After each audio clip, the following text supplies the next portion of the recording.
Buenas noches a todos. Vamos a ir dando comienzo en función de la hora, con un tema de mucha actualidad, eh, con un invitado de primera, todos lo conocemos por la aplicación de Captiva, Leandro, lo va a presentar Inés.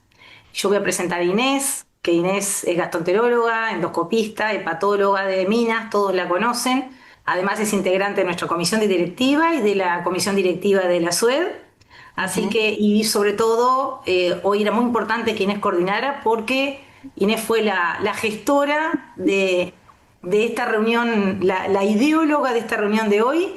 Así que bueno, no perdemos más tiempo. Inés, te dejo para que lo presentes. Y Leandro, un placer tenerte con un tema que me apasiona. Bueno, buenas noches a todos los colegas. Muchas gracias, Carla. A Leandro lo conocimos, asistimos a la charla que presentó en el Congreso Argentino recientemente y en realidad nos pareció una charla espectacular y que todos teníamos que escucharla. Así que fuimos y lo encaramos cuando lo vimos ahí en los pasillos, lo encaramos, lo apretamos y bueno, no tuvo más remedio que decirnos que sí, ¿verdad? Él se autodefine como médico, gastroenterólogo, endoscopista, como un apasionado en la prevención de cáncer de colon y la educación médica. Es cofundador de Digital Means, desarrollando herramientas digitales como es la conocida aplicación Captiva que todos utilizamos, ¿verdad?, en la pesquisa y vigilancia del cáncer colorectal. También es docente en la Unidad Favaloro y en la Universidad de Buenos Aires. Y tiene una excelente disposición y la charla se la súper recomiendo. Así que adelante, doctor. Bueno, muchas gracias. Gracias Inés, Cecilia y Carla por la invitación. La verdad que para mí es un placer estar acá con ustedes. Me encantaría estar allá con ustedes, pero estar acá estamos muy bien. Como les contaba a las chicas, yo tengo un especial cariño por el Uruguay, que para mí el Uruguay es todo lo que está bien. Yo desde niño, mis papás me llevaban mucho al Uruguay. De hecho, cruzo el charco y ya les decía, hay un olor que es distinto, que me genera un bienestar que no sé explicar. Así que es un placer y la mejor disposición para todo lo que las dos sociedades, para todo lo que puedo ofrecerle a las dos sociedades. Entonces vamos a arrancar y vamos a arrancar con unas preguntas que van a ser retóricas porque si quieren pueden abrir los micrófonos y opinar, pero la primera pregunta que yo me hago es, ¿quién cree que los médicos necesitamos incorporar la inteligencia artificial en la práctica diaria? Y generalmente, ahí veo la mano levantada. Claro, Ali podría decir, bueno, pero che, escúchame, estamos en una charla de inteligencia artificial. Claramente, si estamos acá es porque creemos que es así. Eh, una segunda pregunta es, ¿quién cree que los médicos estamos haciendo bien las cosas sin inteligencia artificial? Porque ¿para qué la necesitaríamos si estamos haciendo las cosas bien? ¿No? Entonces la gran pregunta es si estamos haciendo las cosas bien y este es para mí el desencadenante, ¿sí? Ustedes saben que ya lo decía Séneca hace un montón, o al menos se lo atribuye a él, que errar es humano, ¿sí? Y la pregunta de si hacemos las cosas bien la responde las Naciones Unidas, ¿sí? La responde la OMS, ¿sí? Que en 2019 nos cuentan que los médicos causamos 2,6 millones de muertes cada año, ¿sí? Estos son 5 pacientes por minuto por prácticas poco seguras, ¿sí? Entonces, la OMS hace un llamamiento urgente para reducir todos los daños que causamos nosotros en la atención de salud, ¿sí? Quédense con esta cifra, 2,6 millones de muertes anuales. Y esto en parte tiene que ver con que vivimos apurados, ¿sí? Y en parte tiene que ver con que tenemos quizá poco tiempo para estar dedicándonos al paciente, a cuestiones de seguridad, a las buenas prácticas. Y esto en parte tiene que ver con que muchas veces estamos abrumados por el trabajo administrativo que tenemos que tener. Y no sé si ustedes saben o se preguntaron cuánto tiempo nos lleva en general el trabajo administrativo, pero en este estudio que se hizo en 1.774 médicos de atención primaria, nos muestran que el 25% del trabajo del médico está dedicado a tareas administrativas, lo cual es un montón de tiempo, ¿sí? Entonces, cuando yo tengo que pensar en el médico, muchas veces pienso esta imagen, me gusta mostrar esta imagen, y si estuviésemos tete a tete, les haría decirles qué piensan de esta imagen, y yo les voy a contar lo que a mí me evoca esta imagen. Yo veo al médico mirando así en eso que no sé si es un amanecer o un atardecer, ¿sí? Veo todos esos papeles. Veo el médico así, como con los brazos atrás, no sé si está resignado o tiene esperanza, porque no sé si es un amanecer y tenemos la esperanza de que amanece, o el atardecer y se nos viene la noche. No sé abajo si todos esos papeles, al menos acá están los basurales del SEAMSE, sí que son basurales donde está lleno de papeles y de porquería y de suciedad. Entonces no sé si eso de ahí abajo es un basural. Entonces miro esta imagen y pienso bueno, esta debe ser la sensación o la percepción que tenemos los médicos ante la gran carga que tenemos y muchas veces carga que tiene que ver con la cantidad de información que tenemos que procesar. Y fíjense que en relación a eso, si nosotros analizamos o vemos qué tan rápido se genera el conocimiento médico, lo que vemos es que el conocimiento médico se está duplicando en tiempo récord.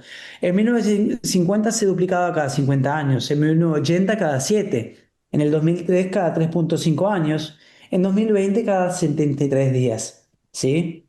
Entonces es muy difícil estar siempre actualizados. ¿Por qué? Porque por año tenemos 2.623.320 publicaciones, lo que nos da por día 7.287, lo que nos da que por minuto tenemos 5 publicaciones, con lo cual necesitaríamos 27 horas para estar actualizados. Entonces claramente tenemos un problema. ¿Por qué? El 25% de nuestro tiempo lo tenemos en tareas administrativas. Necesitamos 27 horas para poder estar actualizados, ¿sí? Claramente no damos abasto. Entonces, no necesitamos un reemplazo, no necesitamos que la inteligencia artificial nos reemplace, sino que lo que necesitamos es ayuda, ¿sí? Entonces, bueno, acá puede entrar la inteligencia artificial como una alternativa muy interesante para poder asistirnos en lo que son nuestras prácticas. Y vamos a hacer una pequeña trivia para ver cuáles son los pros y los contras o qué tiene para ofrecernos la inteligencia artificial. En cuanto a la velocidad de procesamiento, tiene una velocidad de procesamiento muchísimo más larga que la nuestra. O sea, es como que puede leer en un segundo, vamos a decir lo que, o sea, una página así de un paper la puede leer en un segundo, lo que a nosotros nos tardaría, no sé, un minuto. Es muy precisa para tareas repetitivas, ¿sí? Nosotros también somos precisos para tareas repetitivas, pero ¿qué pasa? Nos cansamos.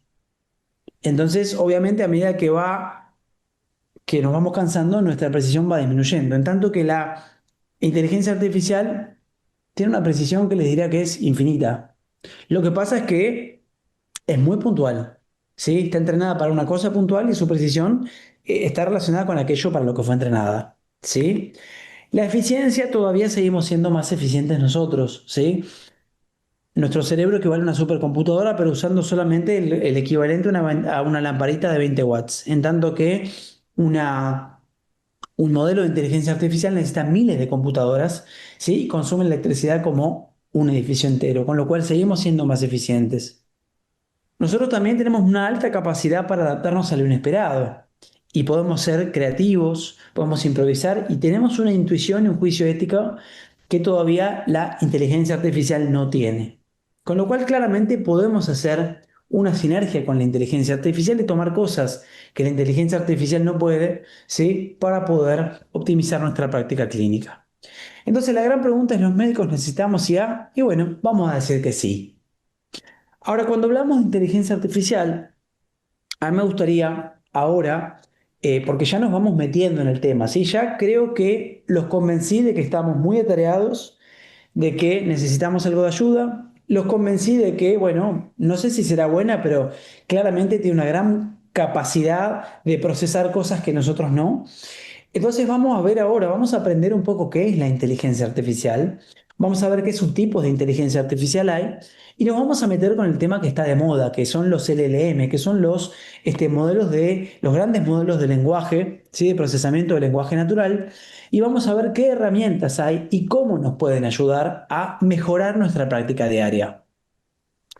Entonces, vamos a definir a la inteligencia artificial como una subdisciplina del campo de la informática que busca la creación de máquinas que pueden imitar comportamientos inteligentes. Y cuando hablo de imitar, me refiero a imitar, ¿sí? No un acto cognitivo, sino netamente la imitación, ¿sí?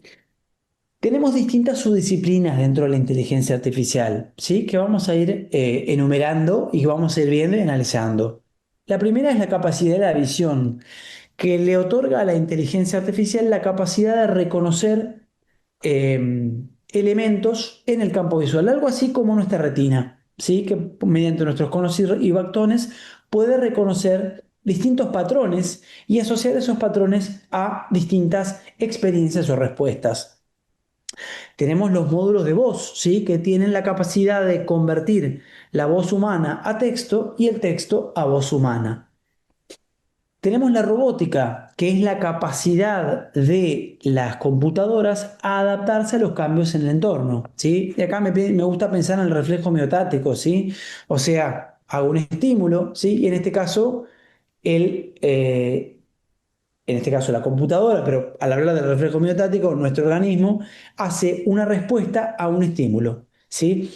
Y en el caso para asociar, por ejemplo, la visión con la robótica, podríamos decir, y hacer una traslación humana, es veo un tigre, salgo rajando, ¿sí? O sea, mis músculos hacen una respuesta. Entonces, obviamente la robótica va a ser la capacidad de las máquinas de adaptarse a los cambios en el entorno. Y finalmente tenemos el procesado del lenguaje natural, que en primera instancia lo vamos a definir como una subdisciplina que tiene la capacidad de entender el lenguaje humano. ¿Sí? Bien, ahora, ¿qué pasa? Todas estas disciplinas de la inteligencia artificial, ¿sí?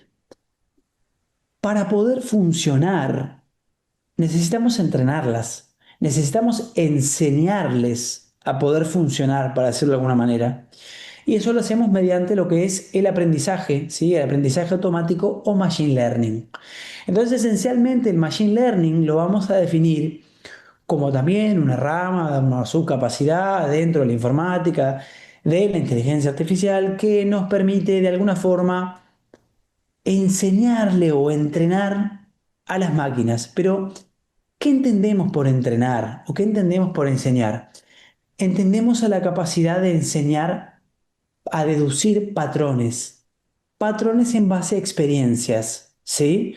Yo acá lo que voy a hacer es, le voy a mostrar un montón de cosas a la inteligencia artificial, por ejemplo, el campo de la visión, ¿sí? Y le voy a decir, lo que estás viendo es un gato, lo que estás viendo es un perro, lo que estás viendo es un tigre.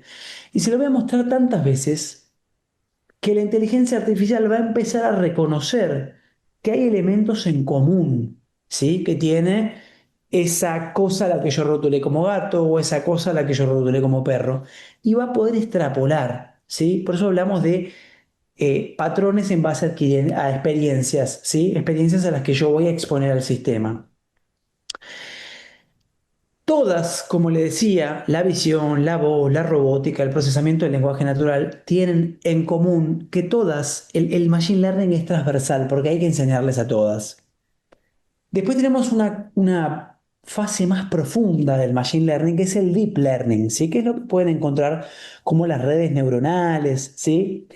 Y en el deep learning esencialmente lo que va a ocurrir es que yo ni siquiera tengo que, porque en el machine learning yo tengo que enseñarle al modelo y tengo que darle pasos. Mira, primero sé esto, fíjate que esto tiene este patrón en común. En el deep learning, ¿sí? Los modelos imitan el funcionamiento de la corteza cerebral y tienen la capacidad de hacer todo este extrapolado y de analizar toda la información que yo les voy a dar de forma automática. Pueden sacar las conclusiones, vamos a decir, por su cuenta. No necesitan que yo les marque el camino. Y eso lo hacen gracias a una arquitectura compleja que tienen que de alguna forma imita el funcionamiento de la corteza cerebral. ¿Vamos bien hasta acá? ¿Sí? Bien. Bueno, ¿cómo lo hacen? Mediante las redes neuronales. ¿Sí? Que como les explicaba, de alguna forma buscan imitar el funcionamiento de la corteza cerebral y son distintas capas de procesamiento de la información. Les cuento a título de chisme que cada neurona dentro de mi red neuronal no es otra cosa que una fórmula matemática. No es otra cosa que una regresión logística, ¿sí? A la cual yo voy a ingresar un montón de información y esencialmente me va a responder sí o no, o podría ser una relación logística multimodal, ¿sí? O sea, puede que sea a la vez una relación logística múltiple en la cual la información que va a alimentar el modelo es mucha y que sea multimodal en el cual no solamente me responda a un sí o no, como hace la regresión logística común, sino que me dé que haya un montón de alternativas, ¿sí? De respuesta. Y entonces el modelo va a ir filtrando, ¿sí? Ustedes saben que la regresión tenemos un montón si ustedes recuerdan la fórmula de la regresión logística, cuando lo aprendimos en la facultad, tiene un montón de pesos que se le asignan al sistema, y entonces eso uno va alimentando a la regresión con información y eso va modificando los valores que tienen de pesos la fórmula, y eso va modificando la fórmula y me termina dando una fórmula que me permite predecir con mayor o menor medida la precisión, digamos, con precisión lo que yo quiero de alguna forma predecir. ¿Sí? Vamos ahora puntualmente a el procesamiento del lenguaje natural, que es, ahora nos vamos a meter un poquitito más a fondo y como vamos a hablar principalmente de ChatGPT, ¿sí? Y todos sus secuaces, me parece que era de importancia meternos un poquitito en cómo funciona esto, ¿sí? Entender qué hay atrás de la caja negra, ¿sí? Entonces, ya definimos antes al procesamiento del lenguaje natural como dotar a las computadoras la capacidad de comprender o procesar el lenguaje humano, ¿sí? Y esencialmente esto es estimar una probabilidad, ¿sí? En este caso, una probabilidad de que el 0 al 1 de que una palabra surja después de otra dentro de un gato, la palabra queso, la palabra él y la palabra ratón. ¿Cuál podría ser la probabilidad de que el orden sea el ratón comió queso? ¿O cuál podría ser la probabilidad de que el queso comió gato? ¿Sí? Es una cuestión netamente de probabilidades.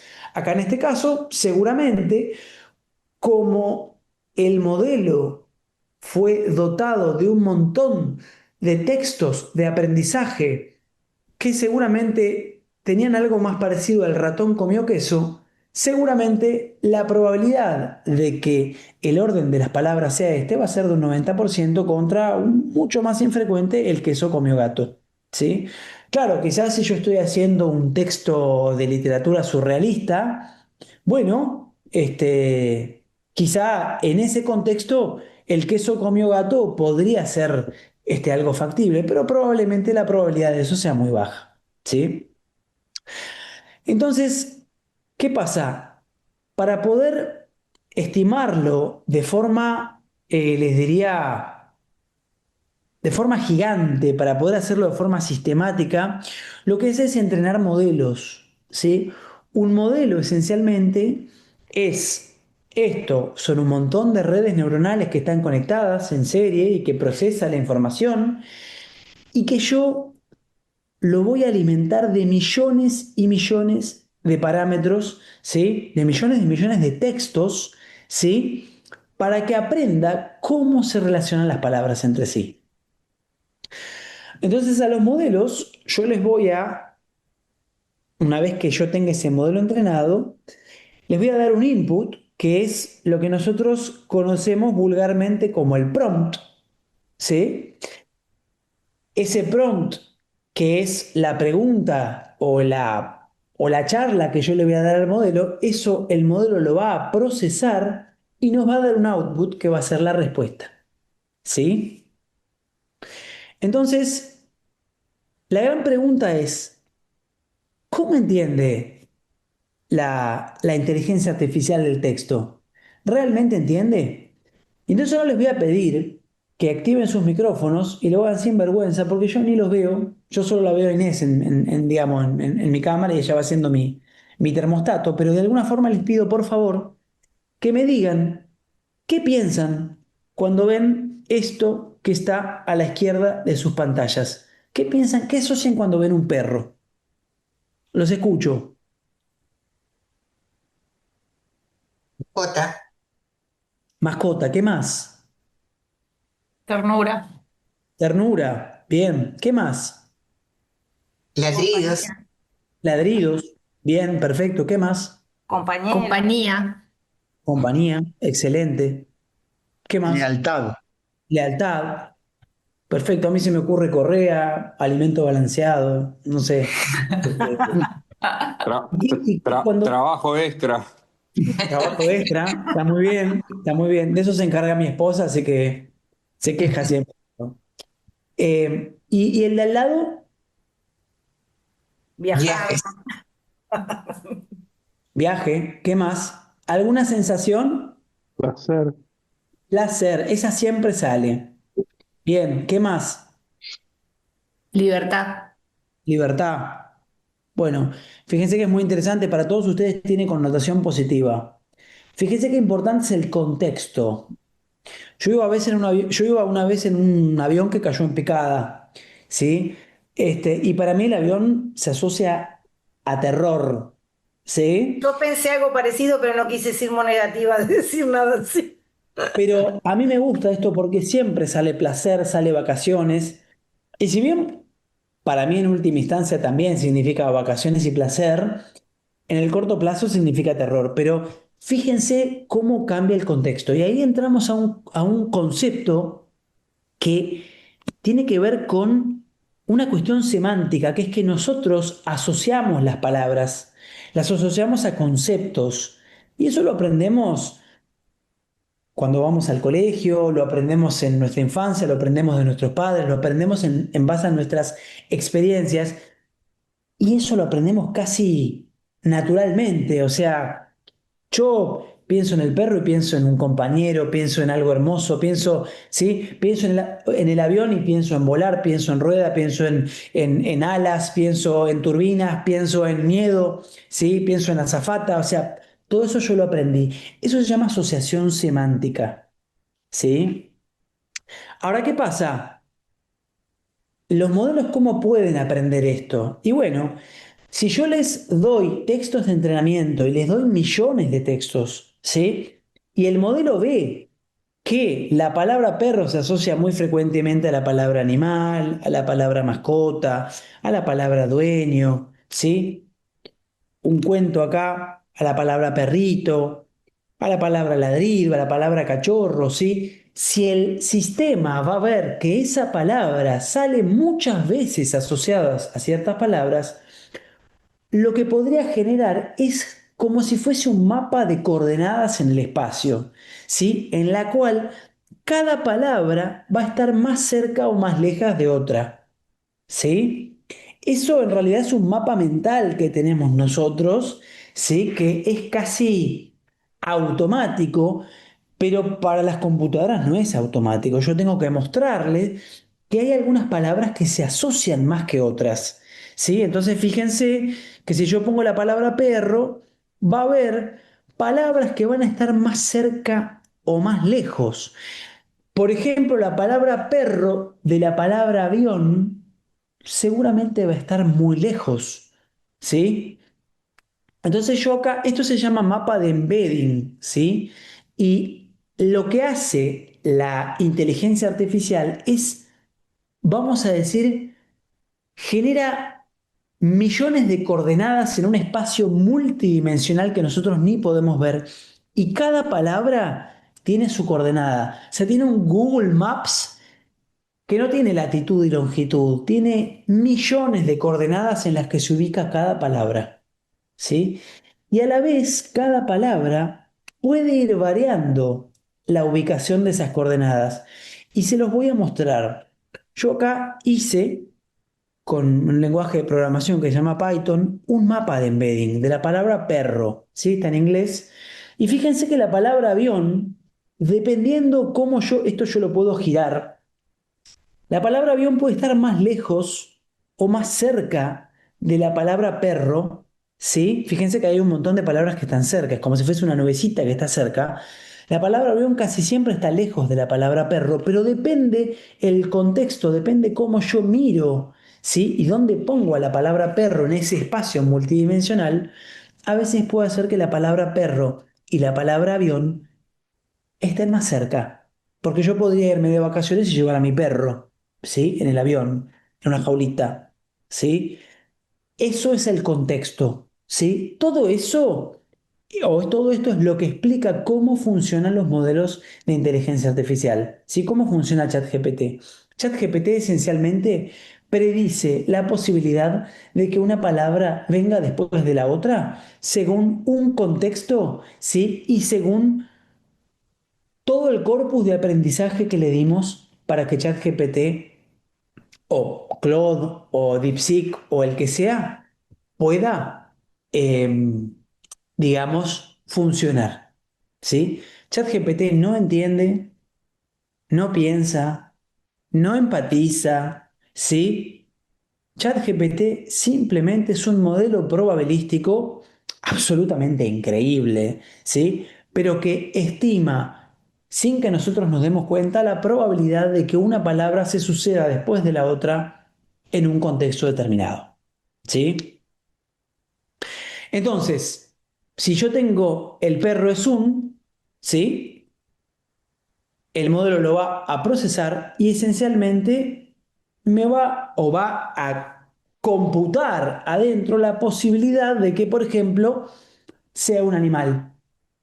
Entonces, nada, me tira un 68% de probabilidad de que sea un animal, que es más que la probabilidad de que sea mascota, que es mucho más que la probabilidad de que sea gato. Entonces, el output, lo que me va a sacar es que el perro es un animal. ¿Por qué? Porque hay más chance, probabilísticamente, según lo que aprendió, de que el perro sea un animal. ¿Sí? Entonces, si yo tuviese que usar mi mapa de embedding para hacer una oración, podría decir el perro es un animal que ladra y que vive con humanos. ¿Sí? ¿Por qué? Porque la probabilidad de que estas palabras se asocien es mucho más alta y sobre todo en un determinado contexto. Entonces, vamos a hacer un pequeño coffee break, ¿sí? Esto para mí, para que yo tome un poco de agüita o de tecito, mientras pueden ver cómo se hace el café en Guatemala.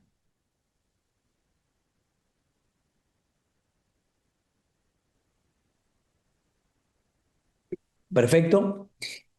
Y ahora vamos a seguir. Entonces, ahora que ya, bueno, creo o espero, aunque sea haberlos deprimido y haberles hecho dado cuenta de que están apurados, de que tienen un montón de tareas administrativas que cumplir, que seguramente cometen un montón de errores, este, que nuestra capacidad de procesamiento es limitada, que hay una alternativa, que ya mínimamente sabemos cómo funciona o creemos que sabemos, ¿sí? Bueno, vamos a ver cómo podemos optimizar algunas tareas y cómo podemos convertir todos estos conceptos en algo que nos ayude en nuestra práctica diaria, ¿sí? Voy a mostrarle dos o tres herramientas y después vamos a terminar con una visión crítica hacia esto. Entonces vamos a arrancar con un caso clínico. Yo quiero mostrarles lo que yo hago en mi consultorio, ¿sí? Les voy a mostrar el agente de resumen de historia clínica. Yo cuando estoy con mis pacientes, ¿sí?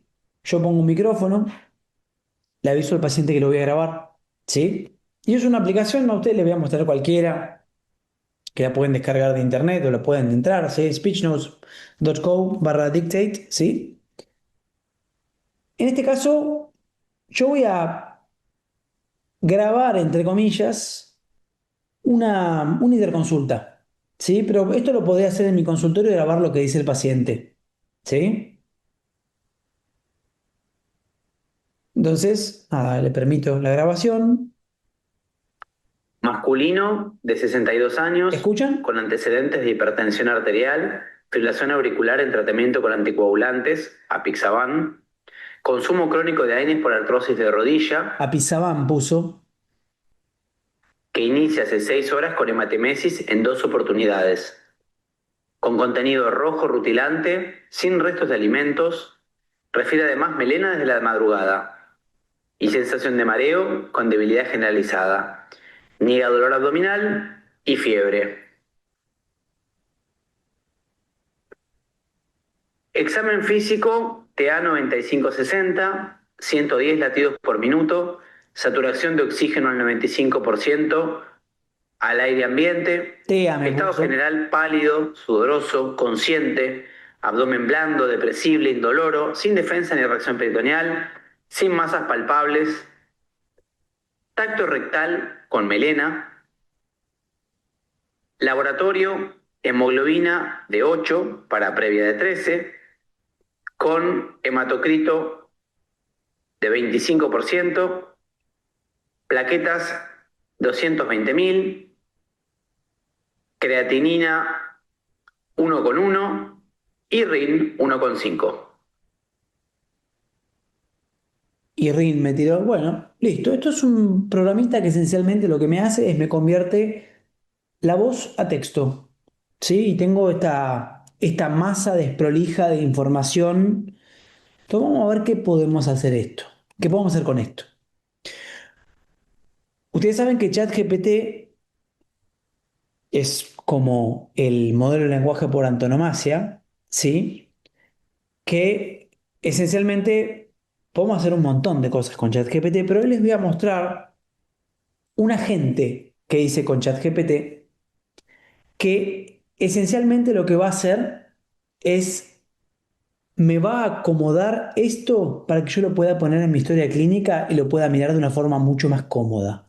Entonces voy, lo copio, lo pego, ¿sí? Entro a este asistente que hice, ¿sí? Y fíjense cómo me va a resumir y ordenar la información, ¿sí? que yo fui, que yo fui tomando, ¿sí?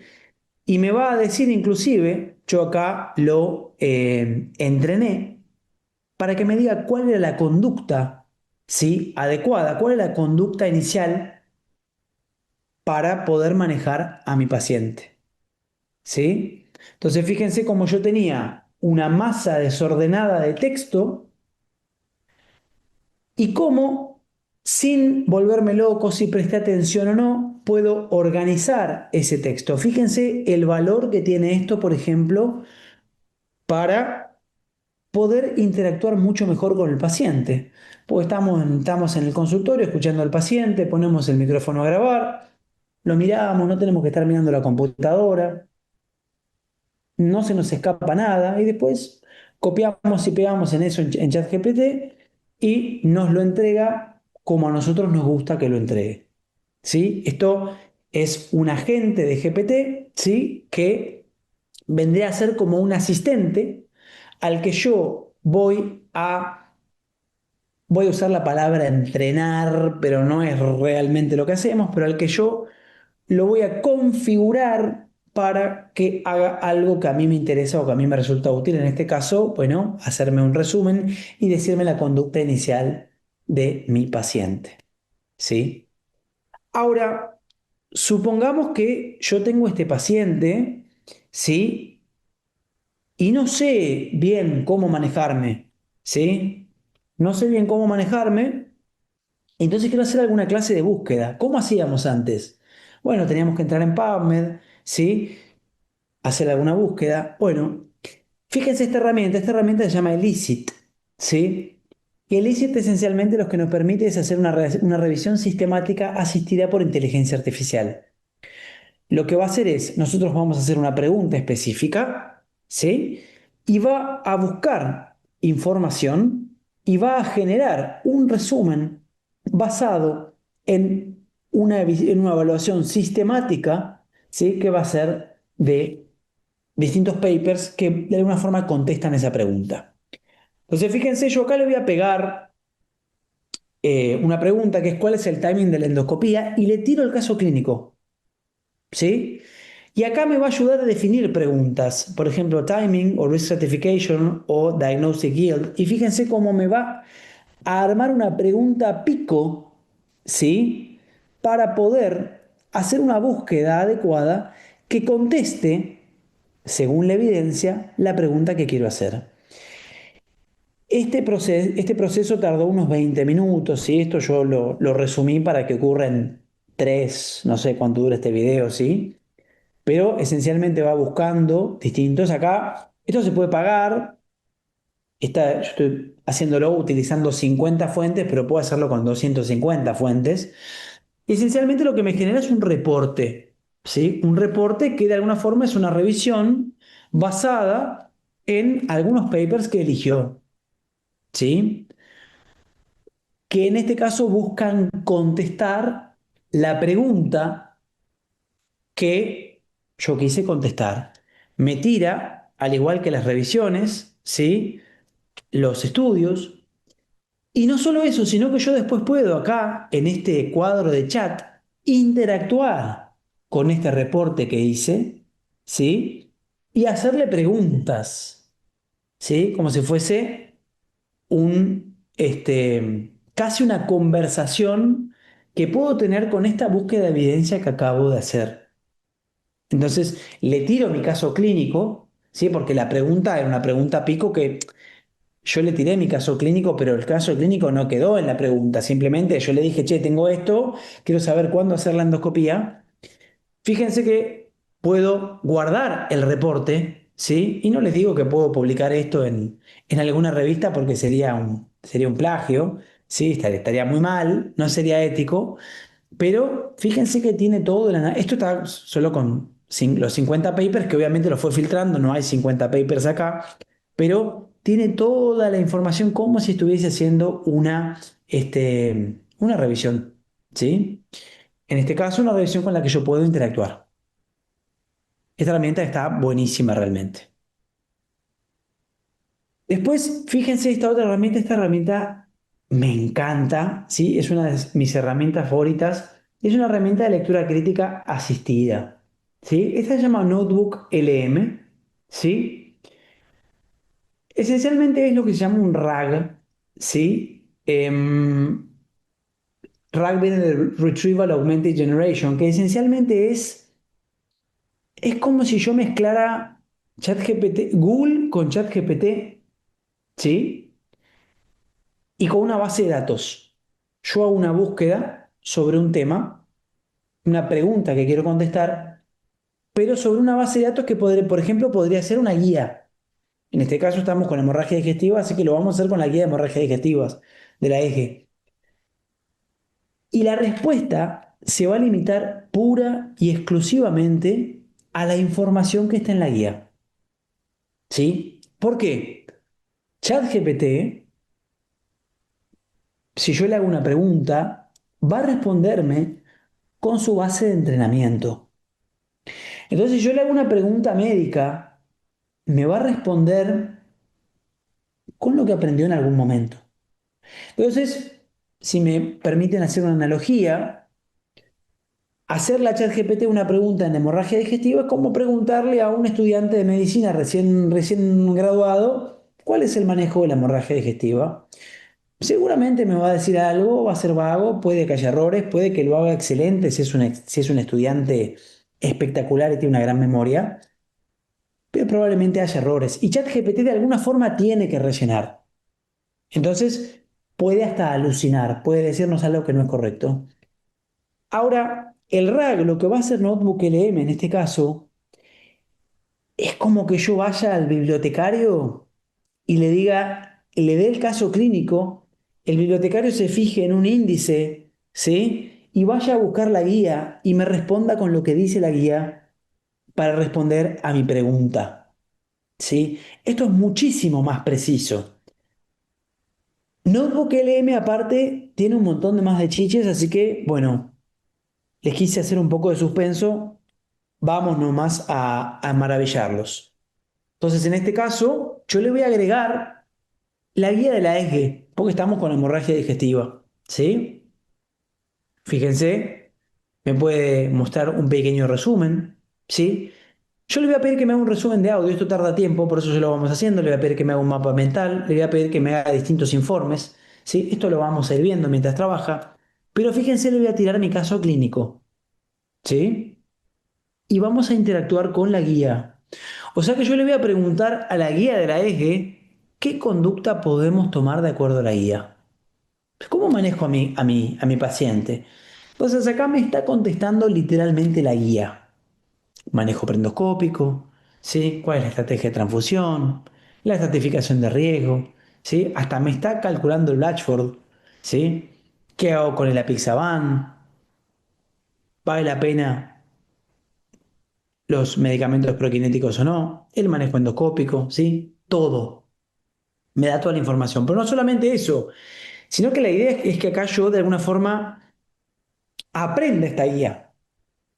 Entonces no solamente puedo interactuar con la guía haciéndole una pregunta, sino que puedo armarme un mapa mental de la guía y puedo ir a una parte específica que me interese ver de la guía, porque la quiero aprender. Entonces manejo preendoscópico, puedo ir a la estratificación de riesgo. Entonces me vamos, o el manejo endoscópico al momento de la endoscopía, ¿sí? Que era puntualmente lo que me interesaba saber y ver qué es lo que me dice la guía para esto. Como si fuese un mapa mental que me hago, ¿sí? También me puede hacer preguntas frecuentes, ¿sí? Que son preguntas frecuentes que uno podría hacerse con referencia a la guía y me da las respuestas, obviamente en función de la guía. Todo esto es para que yo pueda ir aprendiendo el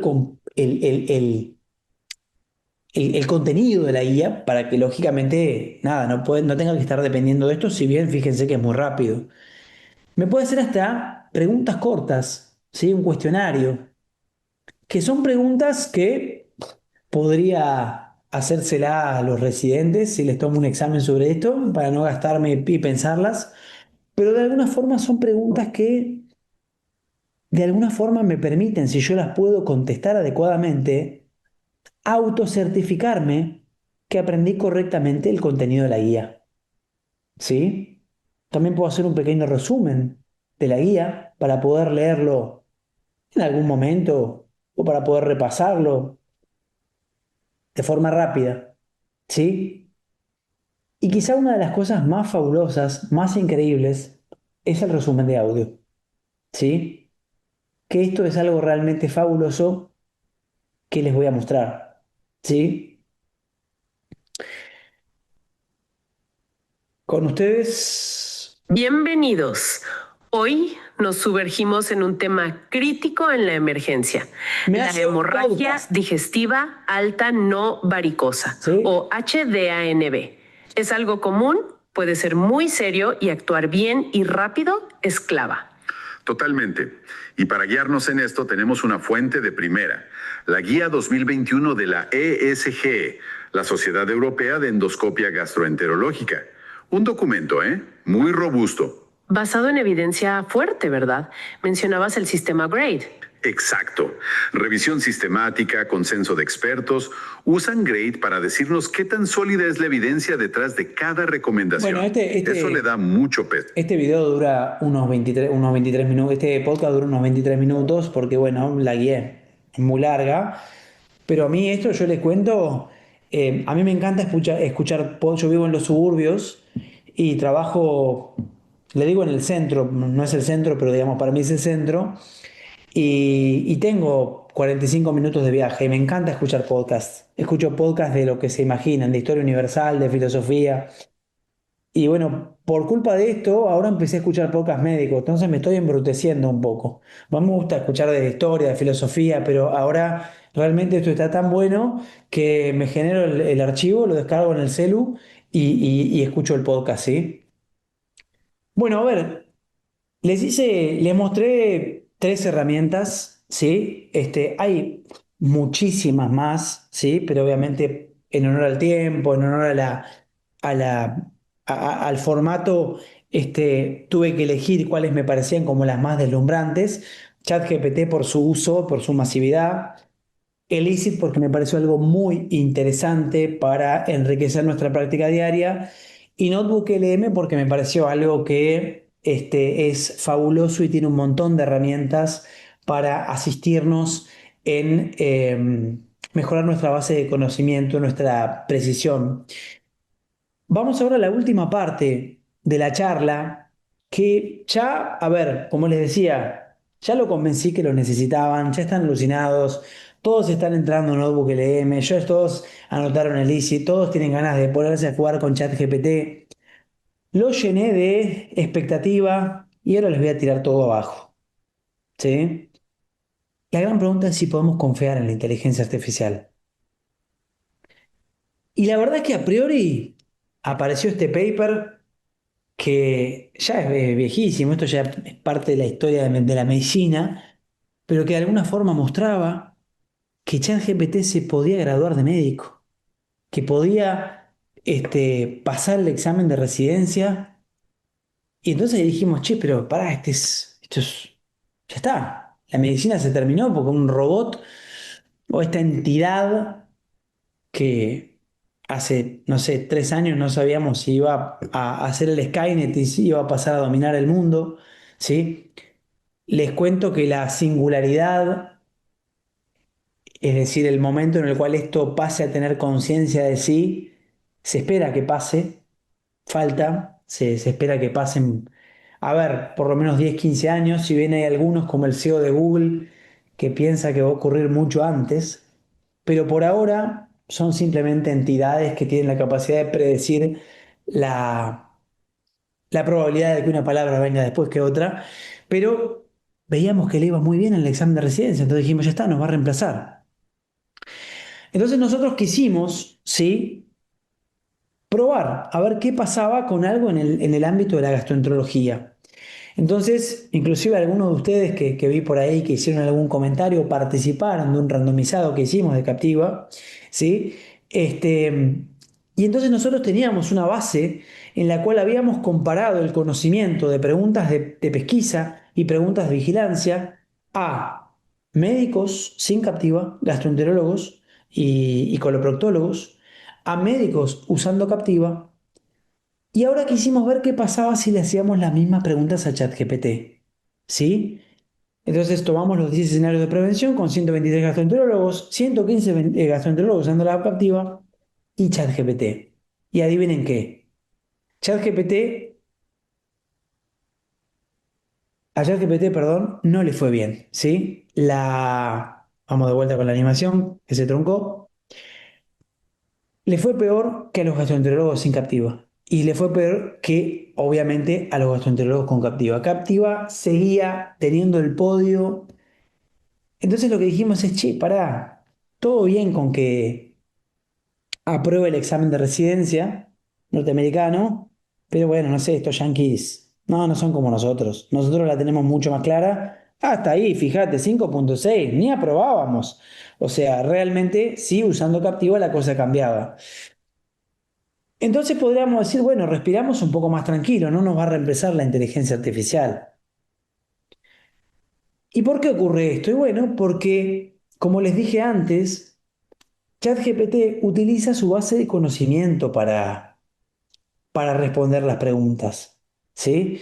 Y entonces tiene que ir a buscar allá la base del conocimiento con el que fue entrenado, que tampoco sabemos con qué fue entrenado, ¿sí? Y tratar de contestarme algo. Y eso también va a depender del contexto, depende de cómo yo le pregunto, cuán completa es mi pregunta. Ahí podríamos entrar al motivo de una charla distinta, ya me estoy vendiendo una charla nueva, que podría ser cómo se hace un prompt. Sí, o sea, cómo yo le pido a ChatGPT que me conteste algo que me interesa saber. ¿Sí?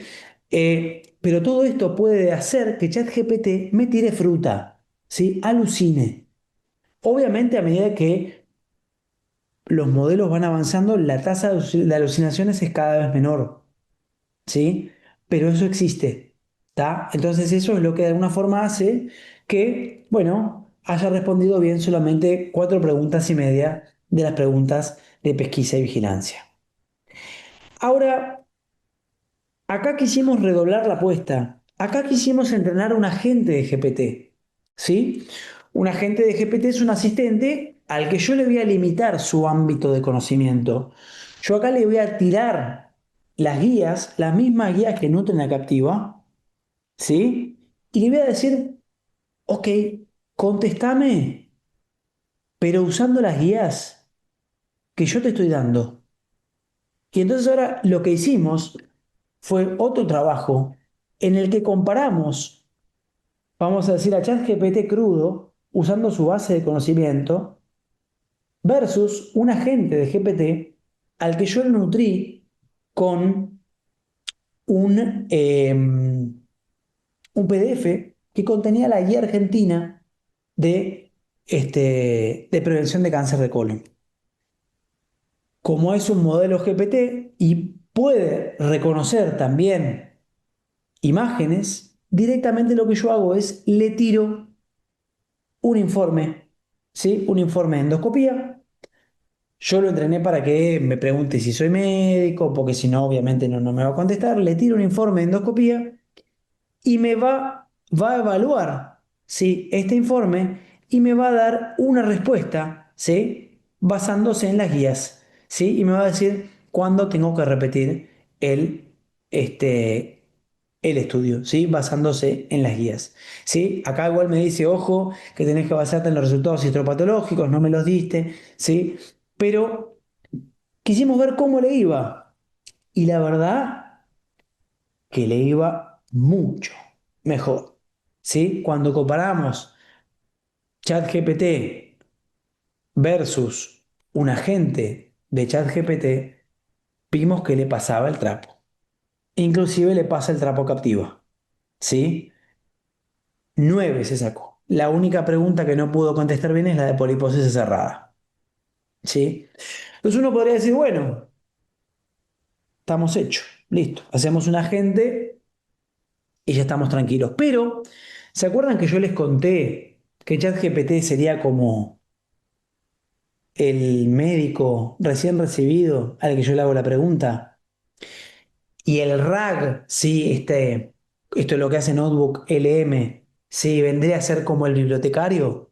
Bueno, un agente de GPT vendría a ser algo así como el residente de cuarto año que se leyó la guía ayer, la tiene re clara, pero quizá la pifia. O sea, todavía los agentes de GPT la pueden pifiar. ¿Por qué? Bueno, esto es relativamente complejo, pero de alguna forma tiene que ver con que ChatGPT nos va a responder con lo que recuerda de la guía que nosotros le subimos. La tiene fresquita, pero va a armar la guía, ¿sí? La va a rearmar para contestarnos. En cambio, el RAG, lo que hace Notebook LM es el bibliotecario, ¿sí? Va a estar indexado esto. El bibliotecario va a saber a qué página de la guía tiene que ir para contestarme la pregunta y me va a decir, mirá, esto está acá. Esto es lo que responde a tu pregunta. Yo no te digo lo que tenés que hacer. Lo dice la guía, está acá.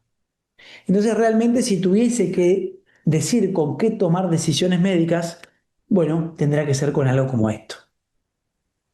Y justamente lo que muestran los RAGs, ¿sí? Lo que muestran ya es que cuando usamos esta clase de herramientas, ¿sí? La performance a la hora de la toma de decisiones clínicas mejoró un montón, ¿sí?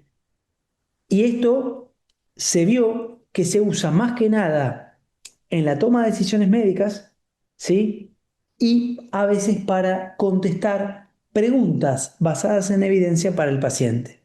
Porque yo podría darle la guía, poner el caso clínico de mi paciente y decirle, tengo un paciente que no terminó el secundario o que, no sé, es de tal lugar de mi país, que tiene este perfil, o tengo un paciente mecánico que entiende de autos y quiero tratar de explicarle en palabras para que él pueda entender qué es lo que tiene. Es más, haceme un mail para que yo se lo pueda enviar por correo. Y es más, hacelo de tal forma que ni se dé cuenta que lo estoy haciendo con inteligencia artificial, que piense que soy yo, desde toda mi empatía del mundo y mi capacidad, que le estoy mandando este mensaje. De paso para que piense que soy el recap.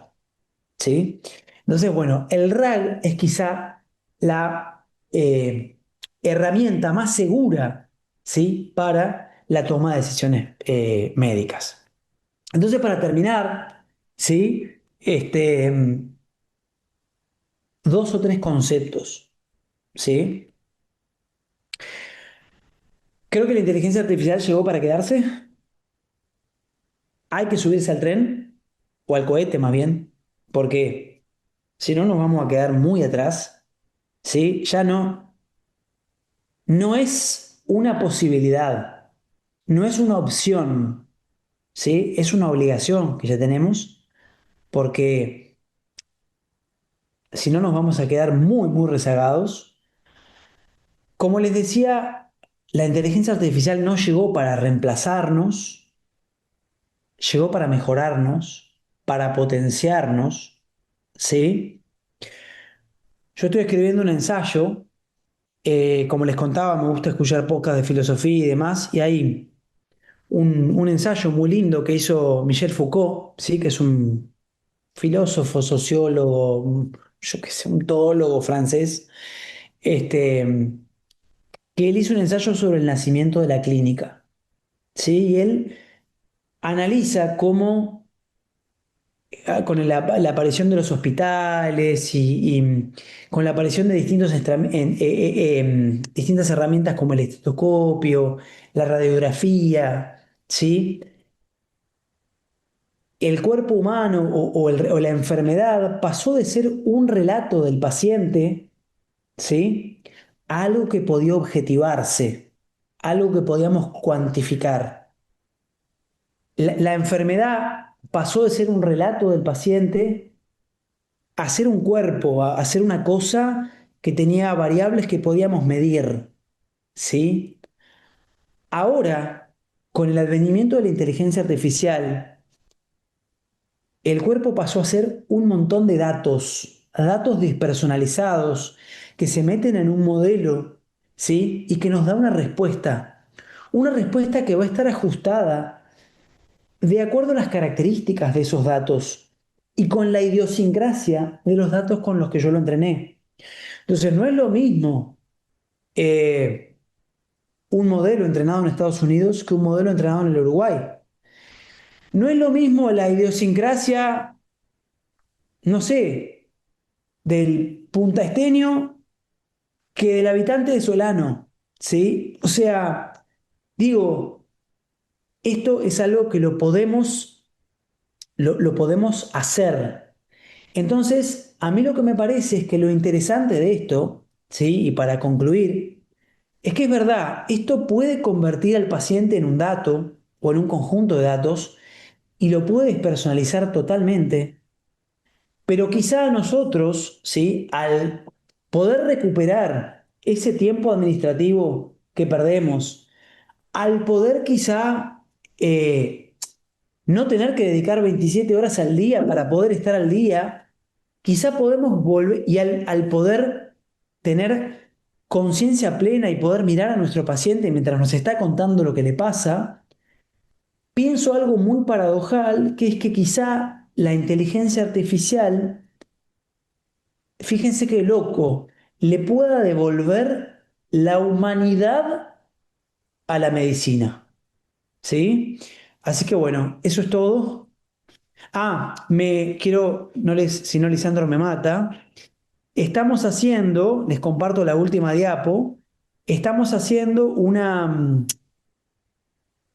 en Instagram algo que se llama Ian Guardapolvo, ¿sí? Si quieren me pueden seguir a mí ahí en doctor.landrosteiner o en digital.means o pueden seguirnos a los dos. Y ahí, una vez por semana más o menos, vamos subiendo unos reels, ¿sí? De Instagram, contando, bueno, qué es la inteligencia artificial, bueno, todo esto, pero en 30 segundos y en un minuto.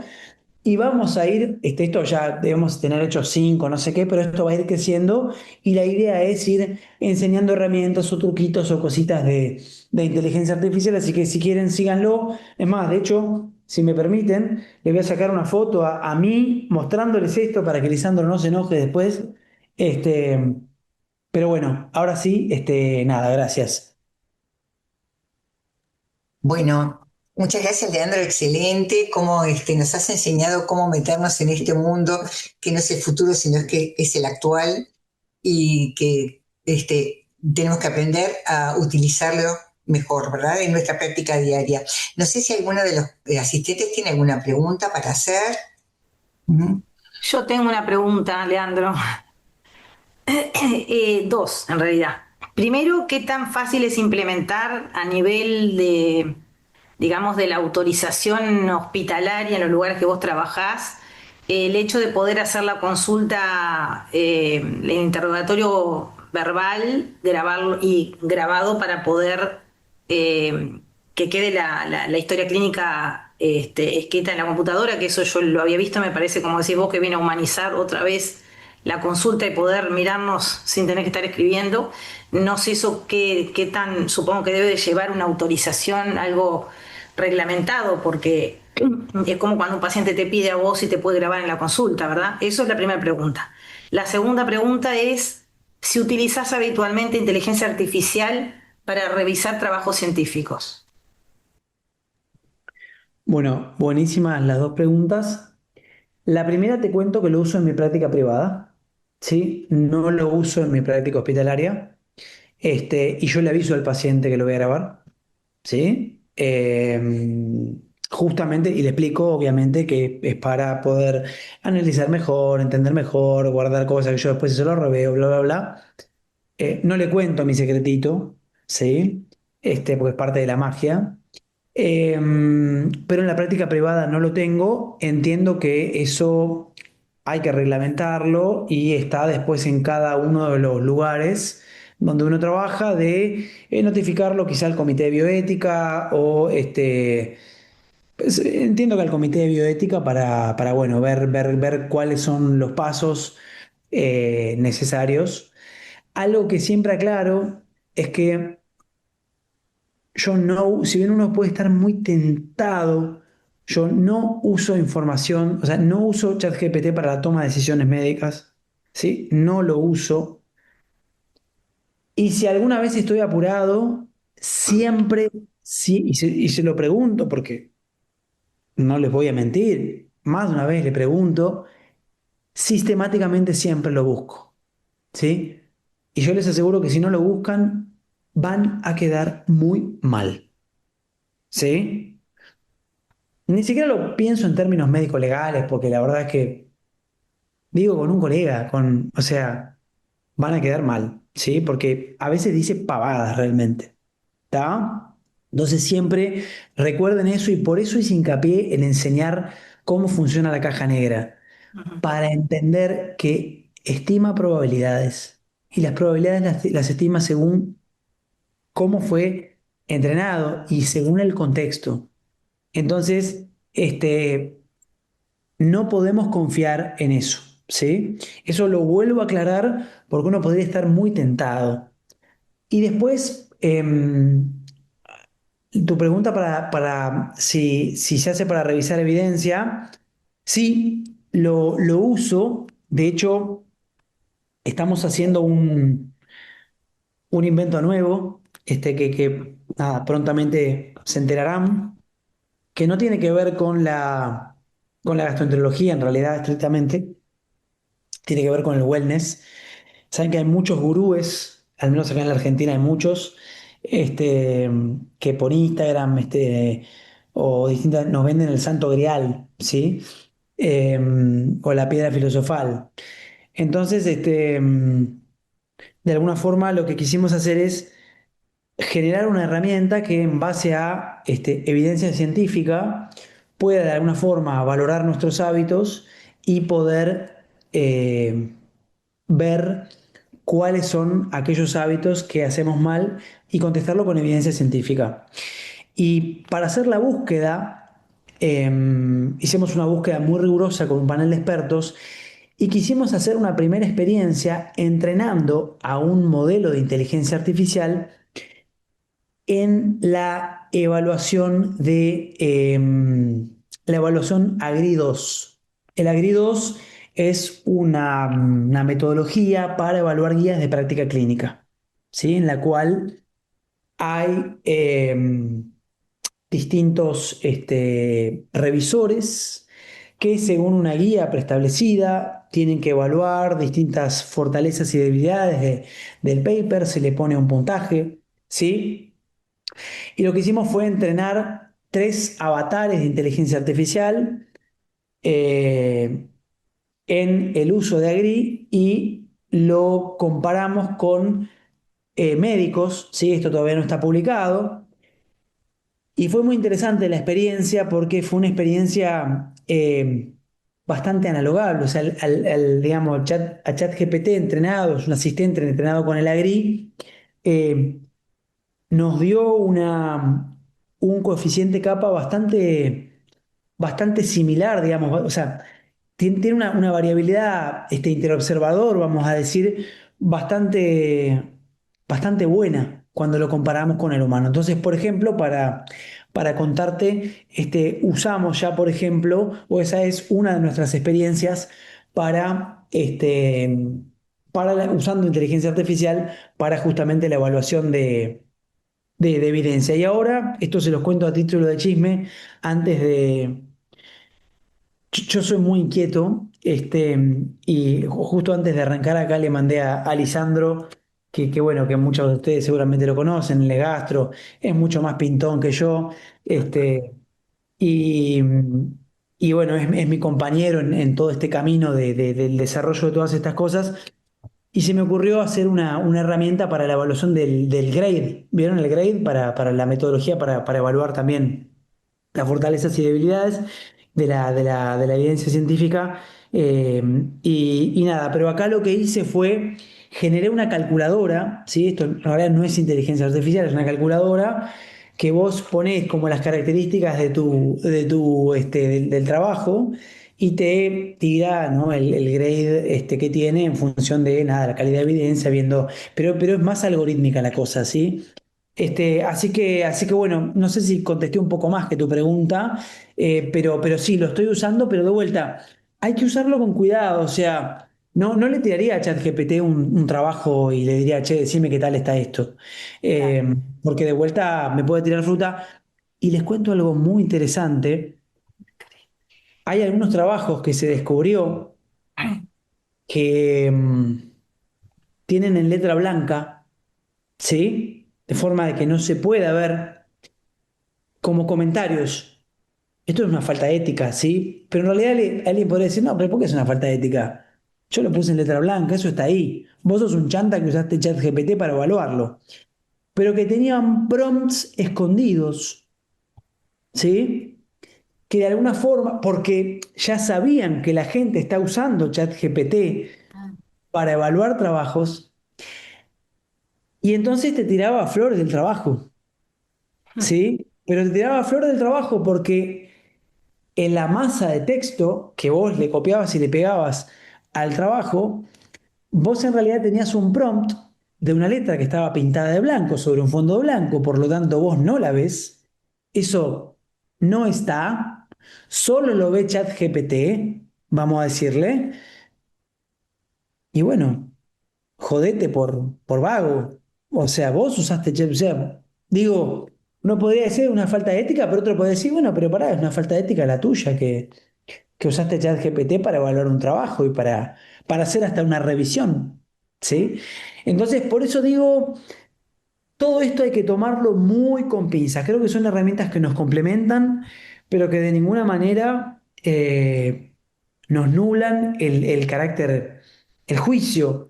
Y de hecho, si me permiten, agrego una cosa más. Se está viendo un fenómeno, ¿sí? Tanto cognitivo, que lo vemos, digamos, en el uso diario, en términos cognitivos, como también en la práctica, por ejemplo, de endoscopía, ¿sí? El grupo polaco mostró, por ejemplo, que tras 3 meses de uso de inteligencia artificial, se produce un fenómeno que se llama de-skilling, ¿sí? O sea, la tasa de detección de adenomas de los endoscopistas que usan inteligencia artificial para hacer la colonoscopía cae de forma significativa. Y lo mismo nos pasa cognitivamente cuando nos acostumbramos a usar ChatGPT, nos atrofiamos, ¿sí? Entonces creo que todo esto uno debe usarlo en la medida justa, ¿sí? Quizá al futuro esto esté integrado. Y discúlpenme la expresión, no sé si el argentinismo, creo que lo usan también, pero es algo medio eso es. Y nos chupa un huevo si realmente vamos a perder, porque ya va a estar integrado y no vamos a necesitar otra cosa y vamos a poder dedicarnos a disfrutar de la vida. ¿Qué va a pasar con el hombre del futuro? No lo sé. quizás no nos haga falta, o sea, pensar en el de-skilling, porque ya va a estar. Pero hoy, y por lo menos yo que sé, en los próximos 10 años, es algo que lo tenemos que ponderar. Yo creo que, como vos decís, hay que saber todo esto porque si no uno se queda. Y creo que cuanto más entendés, que no es mi caso, cuanto más entendés de esto, más aprendés cuándo hay que usarlo y cuándo no. ¿No? Creo que dentro Bueno, de la falta de conocimientos donde puede uno caer, uno lo ve en el liceo, los chicos, el uso justamente, cuanto menos información sabés de esto, ¿no? Cuanto más sabés discriminar que sí y que no. por eso me parece fundamental, y yo un poco en el ensayo que estoy haciendo lo planteo, eh, el médico tiene que entrenarse en esto. Y por eso celebro esta clase de eventos en las cuales podemos hablar de inteligencia artificial desde un punto de vista crítico, hablando de evidencia y tratando de entender cómo funciona, porque para que justamente el médico pueda adquirir un espíritu crítico y entienda realmente qué hace cuando hace. Y si bien, a ver, nadie puede decir que entiende cómo funciona esto. ¿Sí? Porque realmente es una caja negra que no terminamos de entender, o sea, no terminamos de entender la magia de cómo funciona, ¿sí?